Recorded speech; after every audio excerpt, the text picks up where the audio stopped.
Middle east में तनाव उस वक्त चरम पर पहुंच गया था जब ईरान और अमेरिका के बीच सीधे टकराव की स्थिति बन गई थी। खाड़ी देश में लगातार हमले, ड्रोन स्ट्राइक और तेल सप्लाई पर खतरे ने हालात को गंभीर बना दिया था।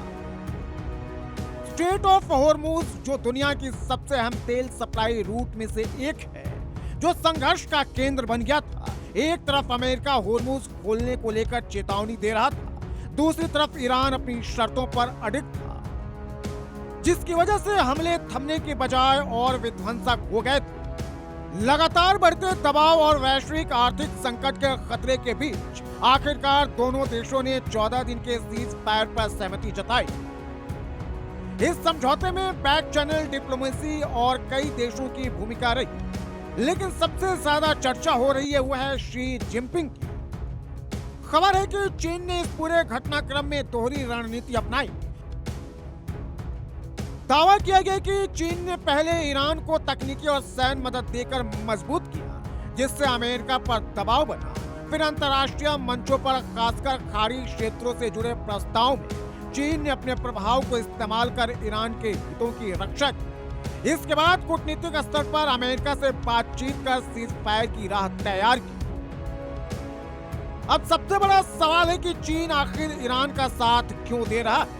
इसका जवाब छिपा है तेल और रणनीतिक भूगोल में। चीन ईरान से बड़े पैमाने पर तेल आयात करता है और खार्क द्वीप जैसे तेल डिपो उसके लिए बेहद अहम है, क्योंकि ईरान के तेल निर्यात में चीन का हिस्सा बहुत बड़ा है।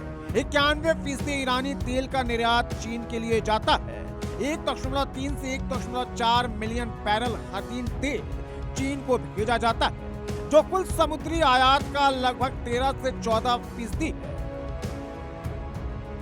अगर ईरान के कंट्रोल से खार्क और होर्मुज निकल जाता और अमेरिका का नियंत्रण हो जाता तो सबसे ज्यादा नुकसान चीन को ही होता।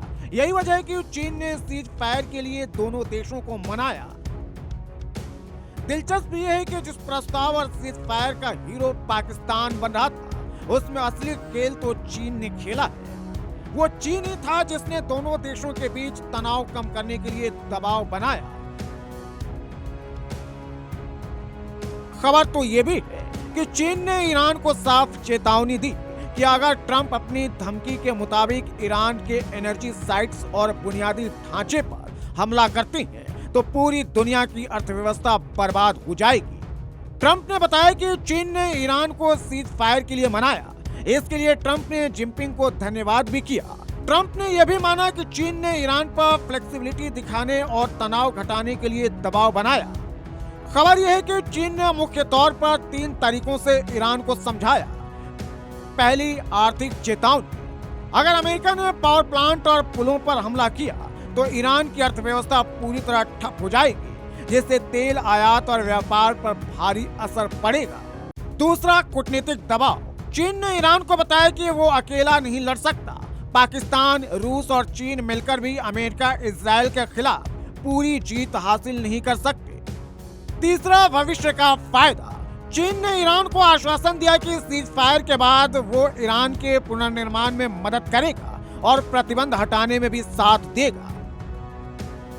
इस सीज फायर के तहत होर्मुज फिर खुल जाएगा और ईरान, ओमान मिलकर जहाजों से टोल वसूलेंगे। ईरान इस पैसे से युद्ध क्षति की मरम्मत करेगा। चीन की इस आखिरी मिनट की दखल ने युद्ध को बड़े पैमाने पर बढ़ने से रोक लिया।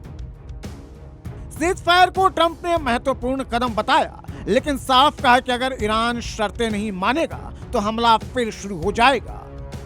मिडिल ईस्ट में यह सीज फायर भले ही अस्थायी राहत लेकर आया है, लेकिन इससे एक बात साफ हो गई है। दुनिया की बड़ी ताकतों के बीच अब युद्ध सिर्फ हथियारों से नहीं, बल्कि कूटनीति और आर्थिक हितों से भी लड़ा जा रहा है। ब्यूरो रिपोर्ट, जी मीडिया।